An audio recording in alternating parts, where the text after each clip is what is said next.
There's some 1,500 children in the Houston area that need a forever family. They're in foster care or they're awaiting adoption, and they're hoping someone special steps forward to claim them as their own. Many would-be parents are leery of adoption and foster parenting, but not a Porter woman who, though single, has taken in as many children as she can. We think she's Houston strong.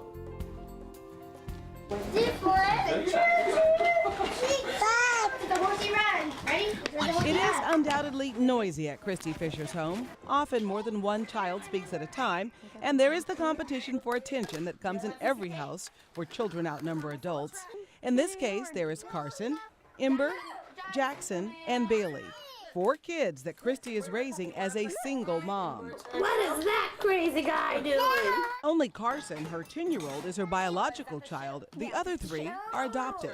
I know that was God telling me, you can do this. This is what I want you to do. Christy originally set out to be a foster parent. Her first step 3 years ago, a family meeting with Carson. And he was totally on board. Carson has never really enjoyed being the only child. He's always wanted to be Carson, a big brother. Watch out what you ask for. Christy says she couldn't do it without Carson, friends and family who help, and even an employer who lets her bring her children to work. You see this empty baby swing? She's fostering a 5-week-old we can't videotape, so there are 5 children in her home now, the limit she's authorized to parent alone.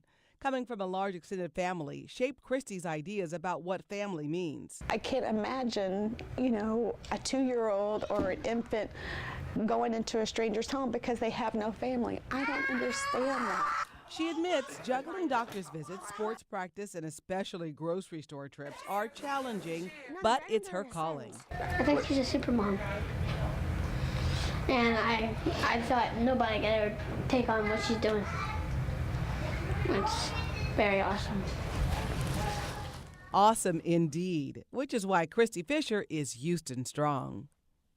If you'd like to become a foster or adoptive parent through DePelton Children's Center, their link is on our website at abc13.com. DuPont admits today they knew by 7 a.m. yesterday there were likely multiple fatalities inside their facility.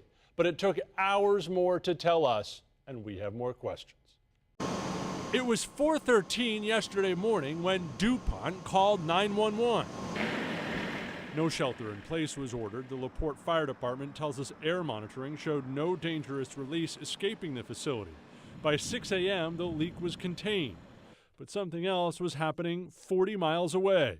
People at home in Sugar Land and Katy were smelling the release, the chemical reeks of rotten eggs. Just before 6 a.m., the city of Sugar Land called our news desk looking for information on the leak. We've confirmed there is no region-wide system to share information like this. Sugar Land spokesman Doug Adolph told us this afternoon, "We saw it unfolding on television. We didn't get a call."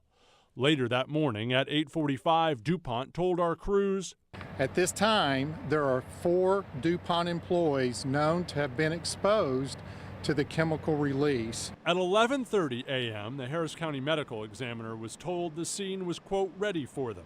The medical examiner is usually only called for fatalities, but it wasn't until 4:28, more than 12 hours after the first 911 call, that DuPont acknowledged their employees had died.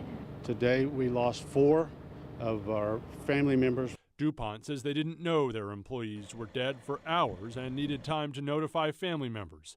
The LaPorte Fire Department did initially pull their first responders out to make sure the area inside the plant was safe. Can you tell us all the After taking just a few questions, the plant manager was told to leave the company's only news conference yesterday afternoon. The spokesman did the same 3.5 minutes later. And make sure it doesn't happen again. That's all. Thank you. DuPont has a more detailed explanation of the delay at our website, abc13.com. And while the company gets generally good marks from emergency managers in LaPorte, we did find on the TCQ website the plant's past problems. Among them, a release just weeks ago and a fine in 2009 for failing to report a leak for 5 days. Ted Oberg, 13 Eyewitness News. And with a marching band, New Caney High School teachers were the focus of a unique pep rally. I'm Michelle Dyster with Your Education Foundation, and you are a big grant winner. 9 of them recipients of grants, thousands in cash, to enhance their classrooms. Congratulations! Yay! This is just such an incredible opportunity that they've given my students. I mean, this is something that our school deserves and our students deserve. Sean McGregory will use his grant to buy a 3D printer and scanner for engineering and math students. I can't wait to get it in there and get it put to use. And it's really one of those things that we can use for across the curriculum. And we're proud of you, and we're your biggest fans. And congratulations, because you're a big winner today. The grants are funded by the New Caney ISD Educational Foundation, this year awarding more than $100,000 to 13 district campuses, putting teachers front and center. To be honest, I'm just trying to get that heart to slow down a little bit and really wrap my head around the fact that maybe I'll be able to give something back to the kids that they'll really be able to appreciate, and maybe it'll push them, further into a career, maybe in science. We are giving you $2,000 for language learners. From books to telescopes to cameras, materials and tools to help students excel. Excitement, the word of the day.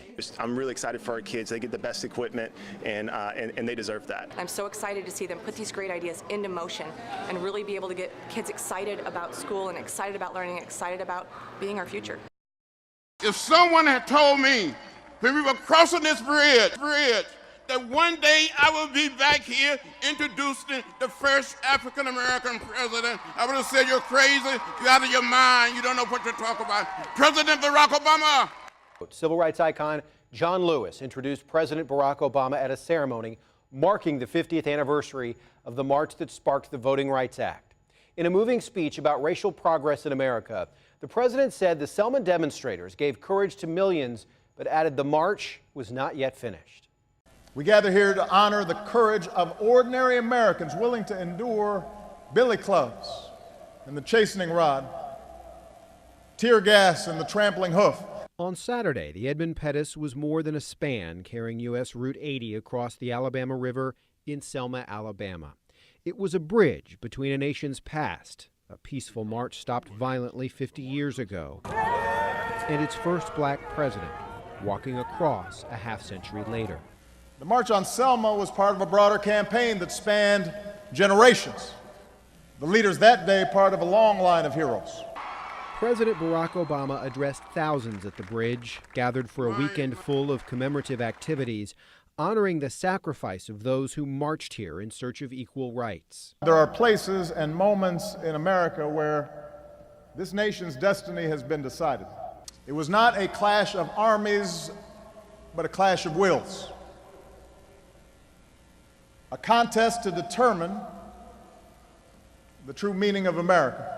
The president's speech, in and of itself, symbolic of how far our country has traveled in these 5 decades. What they did here will reverberate through the ages. The American instinct that led these young men and women to pick up the torch and cross this bridge, that's the same instinct that moved patriots to choose revolution over tyranny. It comes, however, in a week when we are reminded of how far we may have to go. The president referring to racial tension in Ferguson, Missouri, and the federal report from the Justice Department outlining the issues here. Still, he said, there is hope, as there was on a bridge some 50 years ago. Ceremonies commemorating the 50th anniversary of the Selma March continue tomorrow.